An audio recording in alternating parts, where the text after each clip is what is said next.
Good afternoon. आज हम लोग क्लास 11th का एक बड़ा अच्छा चैप्टर है जिसको हम लोग कहते हैं body fluid and circulation. Body fluid and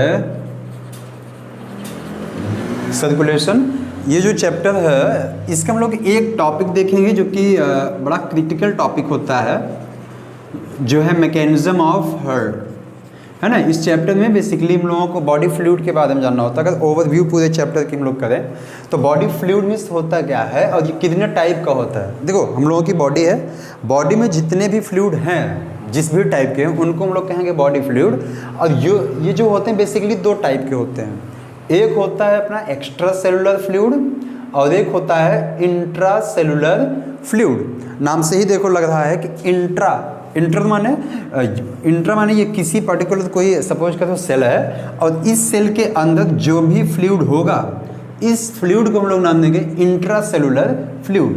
अगर एक्स्ट्रा सेलुलर फ्लूइड की बात किया जाए तो यहाँ पे जैसे सपोज करो ये सब सेल्स हैं, इन सब सेल्स के बीच में एक गैप दिख रहा है। आप पढ़े होंगे टिश्यू चैप्टर में कि जो सेल्स होती हैं सेल के बीच में जो गैप होता है उन सेल को हम लोग कहते हैं इंट्रा सेलुलर स्पेस। तो इन स्पेसेस में जो फ्लूइड प्रेजेंट होगा इसको कहा जाएगा एक्स्ट्रा सेलुलर फ्लूइड। अब देखो, इंट्रा सेलुलर फ्लूइड का एग्जांपल याद आ रहा होगा, और अगर नहीं याद आ रहा है तो यह है क्या, प्रोटोप्लाज्म। ठीक है, बेसिकली हम लोग मानेंगे कि प्रोटोप्लाज्म किसके अकॉर्डिंग आ जाएगा, इंट्रा सेलुलर फ्लूइड के। अब जो एक्स्ट्रा सेलुलर फ्लूइड है, अब इसमें आपका आ जाता है इंडोलिम्फ, पेरिलिम्फ, साइनोवियल फ्लूइड। इसके अलावा जो हम लोगों का CSF होता है, सेरिब्रोस्पाइनल फ्लूइड, ब्रेन में ये प्रेजेंट होता है। और सबसे इंपॉर्टेंट चीज़ इसका जो ब्लड होता है, ब्लड हो गया, लिम्फ हो गया, ये सब किसके अकॉर्डिंग आते हैं, बॉडी फ्लूइड के। और बॉडी फ्लूइड में किसमें, एक्स्ट्रा सेलुलर फ्लूइड में। अब फिर बात आती है सर्कुलेशन। एक चीज़ हम लोग डाइजेस्टिव सिस्टम में पढ़ते हैं कि जो कुछ भी हम लोगों को जिंदा रहने के लिए जो भी चीज़ें चाहिए, जो भी न्यूट्रिएंट्स हैं, उन न्यूट्रिएंट्स को एक जगह से दूसरी जगह पर बॉडी में पहुंचाया जाता है। और वो किस तरीके, यही सिर्फ न्यूट्रिएंट ही नहीं है, बॉडी की कोई भी चीज़ है जैसे हार्मोन्स हो गए, एसेंशियल सब्सटेंस है, इन सबको पहुंचाने का जो पूरा प्रोसेस है वो है सर्कुलेशन। तो इसमें हम लोग बेसिकली देखते हैं मैकेनिज्म ऑफ हार्ट टॉपिक को। और मैकेनिज्म ऑफ हार्ट को समझने के पहले समझना पड़ेगा आपको हार्ट की एनाटॉमी। क्यों? क्योंकि अगर जब आप उसके इंटरनल स्ट्रक्चर के अबाउट सीख जाएंगे तभी उसकी जो मैकेनिज्म है वो अच्छे से समझ में आएगा। तो सबसे पहले हम लोग हार्ट को बनाते हैं, रफली डायग्राम इसका, और बनाने के बाद फिर समझने की कोशिश करते हैं कि कैसे हार्ट पंप करता है। तो सपोज करें ये हमारा क्या है, हार्ट है, और यहाँ पे 4 चैम्बर हैं। आप देख रहे होंगे कि ये दोनों वाले चैम्बर कैसे हैं, छोटे दिख रहे हैं, जबकि ये दोनों चैम्बर कैसे दिख रहे हैं, ये लार्ज चैम्बर हैं। इन दोनों को कहा जाता है एट्रिया, और ये दोनों कौन होते हैं, वेंट्रिकल होते हैं। अब एट्रिया में भी ये होता है हमारा लेफ्ट एट्रिया, और ये कौन होता है, राइट एट्रिया। यहाँ पे राइट वेंट्रिकल और ये है लेफ्ट वेंट्रिकल। एक बात आ रही होगी बात दिमाग में कि ये तो हम लोगों का राइट है, ये हम लोगों का राइट है, फिर यहाँ पे लेफ्ट लिया गया है।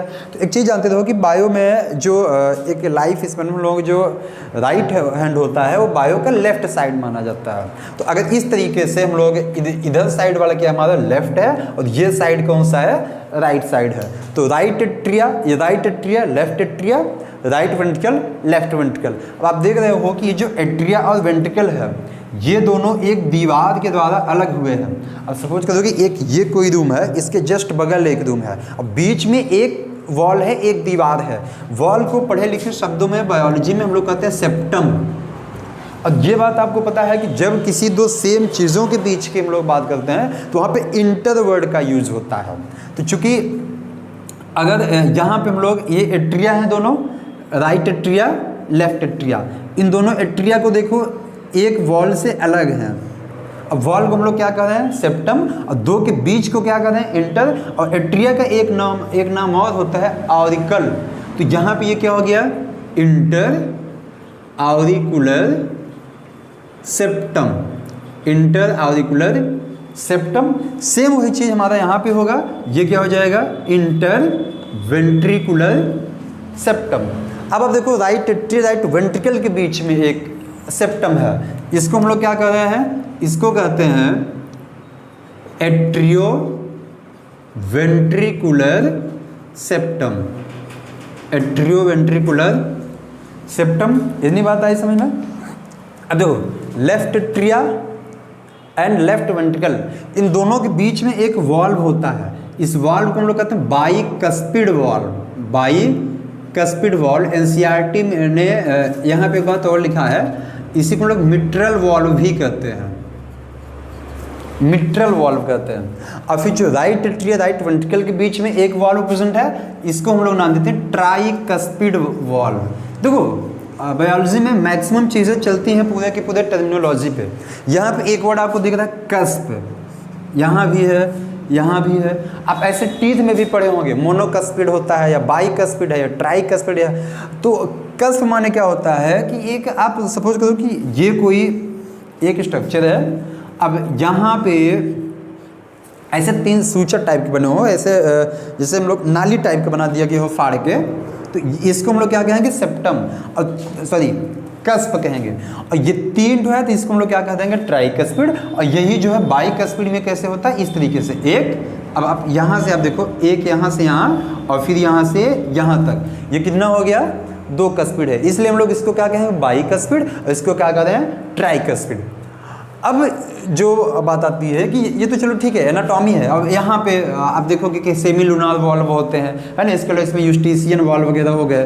तो अब जैसे ये राइट एट्रिया है, राइट एट्रिया के अपर लेफ्ट कॉर्नर पे, राइट एट्रिया इसका अपर, अब इसका लेफ्ट, ये यहाँ पे एक टिश्यू प्रेजेंट होता है जिसको हम लोग कहते हैं SA node, cyano atrial node.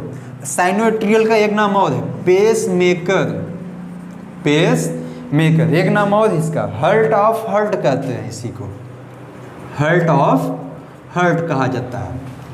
अब राइट एट्रिया के लोअर कॉर्नर पे एक और प्रेजेंट होता है नोडल टिश्यू जिसको हम लोग के नाम देते हैं AV नोड, यानी कि एट्रियो वेंट्रिकुलर नोड। अब देखो अब जो हम लोग ये इंटर वेंट्रिकुलर सेप्टम होता है, यहाँ पे कुछ है इस तरीके से बंडल प्रेजेंट होते हैं जिनको हम लोग कहते हैं बंडल ऑफ हिस।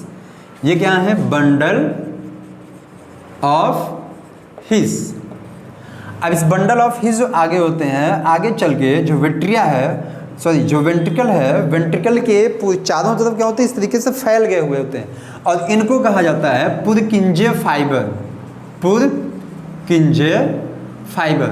अब देखो SA node plus AV node plus bundle of His plus Purkinje fibre, इन सबको मिला के कहा जाता है नोडल टिश्यू, नोडल टिश्यू कहा जाएगा। बेसिकली इन्हीं का रोल होता है हार्ट। देखो मैकेनिज्म ऑफ हार्ट में बेसिकली आप ये समझो कि जैसे ये बात आपको पता है कि ब्लड पूरे बॉडी में फ्लो करता है और उसके लिए क्या चाहिए, उसको एक प्रेशर चाहिए होगा और वो प्रेशर क्रिएट करने का काम करता है हमारा हार्ट। अब इसके अलावा हार्ट का और कोई फंक्शन नहीं है, दिल से सोचने की बात नहीं है, दिमाग से सोचने की बात है कि यहाँ पे जो हार्ट का सिर्फ और सिर्फ एक ही काम है, तो क्रिएट करेगा। क्या क्रिएट करेगा, ब्लड प्रेशर, यानी कि प्रेशर क्रिएट करेगा ब्लड को एक जगह से दूसरी जगह पे पहुंचाने के लिए। और हार्ट जो होता है ब्लड को पंप करने के लिए एक बार फैलता है एक बार सिकुड़ता है, यानी कि एक बार कॉन्ट्रैक्ट करेगा और एक बार रिलैक्स करेगा। और जो कॉन्ट्रैक्ट होता है उसे पढ़े लिखे शब्दों में कहेंगे सिस्टोल। क्या हो रहा है, सिस्टोल हो रहा है। और जब फैलेगा रिलैक्स करेगा तब उसको कहेंगे डायस्टोल। ये बेसिकली टर्मिनोलॉजी है। फिर डिपोलराइजेशन एंड रीपोलराइजेशन वर्ड भी यूज़ किया गया है एनसीईआरटी में। आप देखोगे जहाँ पे ईसीजी दिया गया है, ईसीजी का ग्राफ जब ईसीजी आप पढ़ेंगे लेफ्ट पेज पे जो इसके ग्राफ दिया गया है तो वहाँ पे दिया गया है ये systole and repolarization and depolarisation.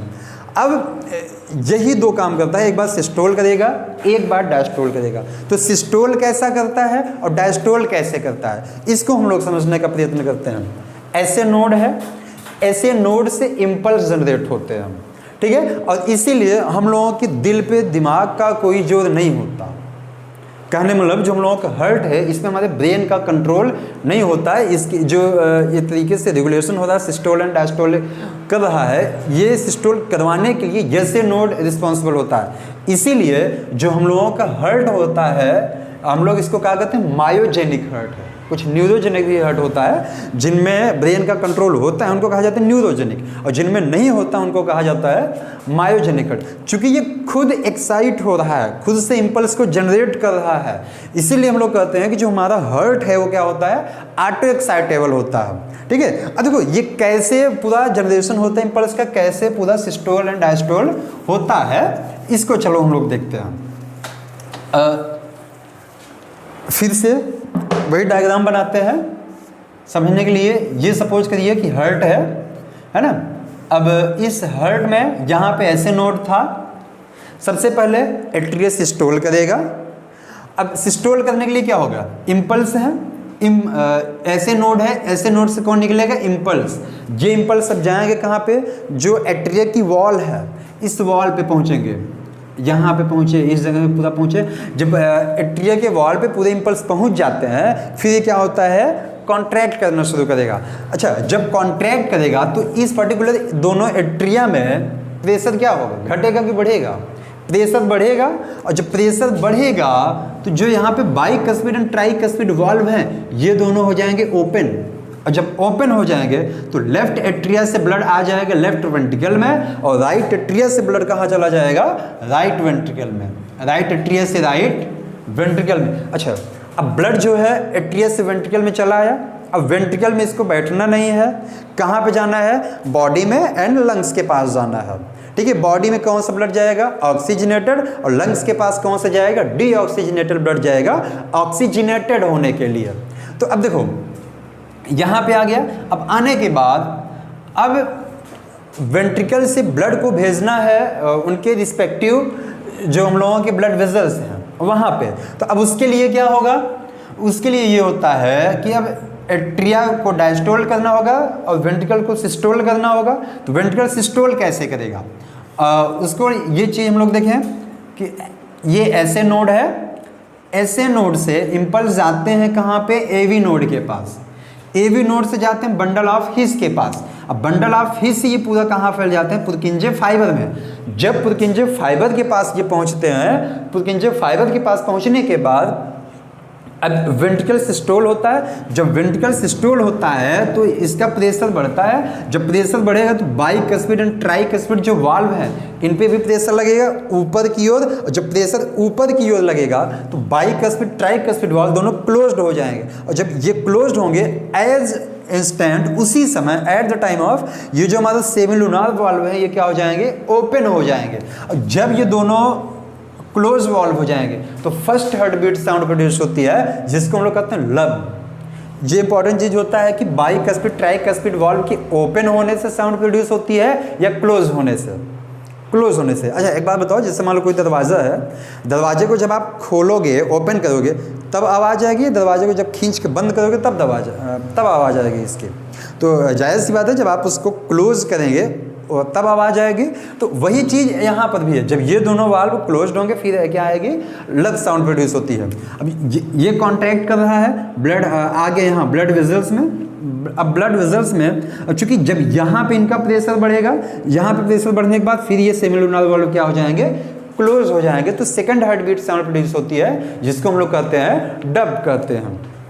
तो अब देखो, अगर इसको पूरा हम लोग एक ग्राफिकल फॉर्म में देखें तो ये कैसे आता है, पूरा रिप्रेजेंट करें। ऐसे नोड है, ऐसे नोड से कौन निकल रहे हैं, इम्पल्स। ठीक है, ये इम्पल्स कहाँ पे पहुँच रहे हैं, wall of atria, wall of atria. अब जब एट्रिया के वॉल के पास पहुँचे तो एट्रिया क्या कर गई, सिस्टोल की है, एट्रिया सिस्टोल। अब जब एट्रिया सिस्टोल किया तो इस समय क्या हो रहा है, जो बाइकस्पिड एंड ट्राइकस्पिड वाल्व हैं, बाइकस्पिड एंड ट्राइकस्पिड वाल्व, ये दोनों क्या हो गए, ओपन हो गए। ठीक है, जब ये दोनों ओपन हो गए तो जो ब्लड था वो कहाँ चला गया, left ventricle and right ventricle में। राइट वेंट्रिकल में ब्लड कहाँ से आया, जो हम लोगों का राइट एट्रिया था और लेफ्ट वेंट्रिकल में कहाँ से आया ब्लड, जो राइट एट्रिया था, सॉरी जो लेफ्ट एट्रिया था वहाँ से ब्लड आया लेफ्ट वेंट्रिकल में।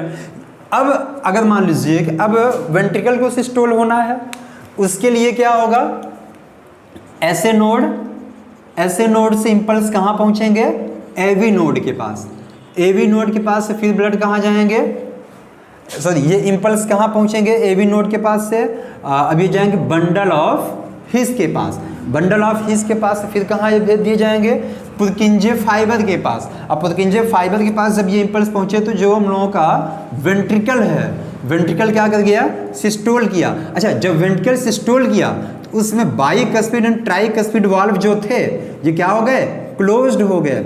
और फिर इसके बाद जो हमारा सेमिलुनार वाल्व था ये क्या हो गया, ओपन हो गया। जब सेमिलुनार वाल्व ओपन हो गया तो ब्लड कहाँ चला गया, अपने ब्लड वेसल में। और फिर उसके बाद जैसे हम लोग यहाँ पे ये चीज़ रखे थे इस तरीके से, तो यहाँ पे ब्लड निकल के जाता है हमारा लंग्स के पास और इधर से कहाँ निकल के जाता है, बॉडी के पास।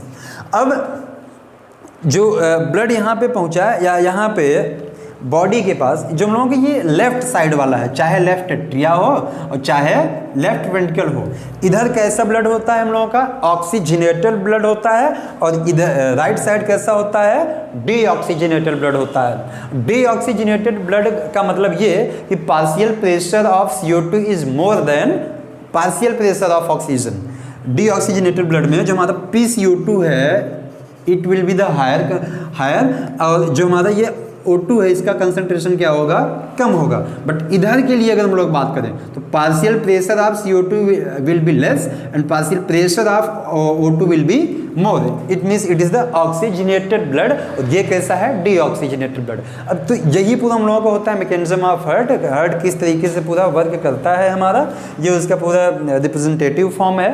अब इसके बाद जो पूरा हम लोग लेते हैं तो ECG इसका बनाते हैं, जो 3 वेव आती है, P वेव आती है, Q आती है, R आती है, S, फिर उसके बाद T, 3 wave, P, Q, R, S complex और T वेव। फिलहाल ये दूसरा टॉपिक है, इलेक्ट्रोकार्डियोग्राफ के अकॉर्डिंग हम लोग इसको सीखते हैं। और तो बेसिकली हम लोगों को जो ये है मैकेनिज्म ऑफ हार्ट वो इतना ही है। इसमें आपको यही चीज़ जानना होता है कि ब्लड कहाँ से कहाँ जा रहा है, कौन कौन से इवेंट कब हो रहे हैं, इस पूरे पॉइंट को हम लोग कवर करते हैं किसमें, मैकेनिज्म ऑफ हार्ट में। ठीक है, थैंक यू।